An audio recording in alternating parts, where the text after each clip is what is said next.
સુરતના વરાછા વિસ્તારમાં શ્રી સૌરાષ્ટ્ર તળપદા કોળી જ્ઞાતિ સમાજ સરવૈયા પરિવાર દ્વારા આયોજિત ચોથો સ્નેહ મિલન સમારોહ તથા વિદ્યાર્થી ઇનામ વિતરણ કાર્યક્રમ ભવ્ય રીતે યોજાયો હતો. આ કાર્યક્રમમાં સમાજના આગેવાનો, વડીલો, યુવાનો તેમજ મોટી સંખ્યામાં સમાજજનો ઉપસ્થિત રહ્યા હતા. સમાજના તેજસ્વી અને પ્રતિભાશાળી વિદ્યાર્થીઓને તેમના શૈક્ષણિક ક્ષેત્રે નોંધપાત્ર સિદ્ધિઓ બદલ ઇનામો તથા સન્માનપત્ર અર્પણ કરી પ્રોત્સાહિત કરવામાં આવ્યા. કાર્યક્રમ દરમિયાન મહાનુભાવે શિક્ષણ, સમાજમાં એકતા અને સામાજિક વિકાસના મહત્વ અંગે માર્ગદર્શન આપ્યું હતું. સાથે જ સમાજના યુવાનોને ઉચ્ચ શિક્ષણ અને સમાજ સેવામાં આગળ વધવા માટે પ્રેરણા આપવામાં આવી હતી. મિલન સમારોહમાં સમાજજનો વચ્ચે પરસ્પર પરિચય, મિલન અને એકતાનો ભાવ વધુ મજબૂત બન્યો હતો. સાંસ્કૃતિક કાર્યક્રમો અને રાસ ગરબાના આયોજનથી સમગ્ર વાતાવરણ આનંદમય અને ઉત્સાહભર્યું બન્યું હતું. કાર્યક્રમને સફળ બનાવવા માટે સરવૈયા પરિવાર તથા આયોજક સમિતિએ કરેલ જહેમતને ઉપસ્થિત સમાજજનોએ બિરદાવી હતી અને આયોજકોનો આભાર વ્યક્ત કર્યો. રિપોર્ટર જય બગિયા, A2Z ન્યૂઝ, સુરત.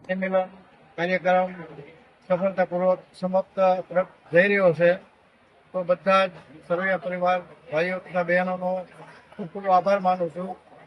અને આપણે જેમ આગળ પેલા સાહેબને સાડા સાહેબને કહી ગયા તેમ થોડીક ભણતરમાં ધ્યાન આપવાની જરૂર છે. ભણતર બહુ ઓછું છે. આપણે જેમ બને એમ મારી તરફથી પ્રાર્થના છે બધા જ વાલીઓને કે જે છોકરાને ભણાવે, આગળ વધારે. જય હિન્દ, જય ભારત.